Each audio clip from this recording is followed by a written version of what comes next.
Roaster করতে কি কমু নে কে তোর বর গুয়াদা মোবিল বাই করছে নাকি রোস্টাররা? আমার মাথায় কাম করে না। তোর মাথায় আর কি দোন ধরবো? তোর মাথায় বান আছে কি বাল? সিডি স্ক্রিন করলি তোর মাথা থেকে ডাইরেক্ট দোন বাড়াইব।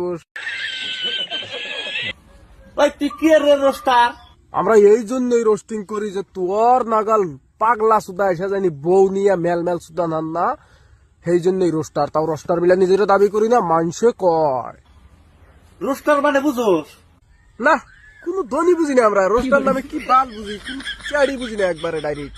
ব্যাগ বাল তুই বুঝোস, ওই জন্য তো গিরাম ভূত দিয়ে চড়ির বাড়ি খাস, স্যান্ডেলটা বাইরে জুতের মালা পরা ঘুরে, তাও তো শরম হইল না, শালা লজিক ছাড়া পক্ষী। তোরা যে নিজেরে ভালো প্রমাণ করবেন নিয়ে গুলো, তাইলে তোরা সমাজ রে কি মেসেজ দেস? না আমরা কি মেসেজ দিব? আমরা কোন ধন মেসেজ দিই না, কিছু দিই না। ব্যাগ বাল তুই দেস, তোর মেসেজ আরে বরিয়া বরিয়া মেসেজ, বউ বেসোস, বোর গুয়া বেসোস, সব বেচা খাস, তারপরে আরো কতটা জুতের মালা নিয়ে গুরু, সব মেসেজ তোর। মোট কথা তুই সব মেসেজ দেস, ও না আমরা কোনটা মেসেজ দিব? বুঝছাও না? আল্লাহর জাত খারাপ বাহাইন জানি কোনকার।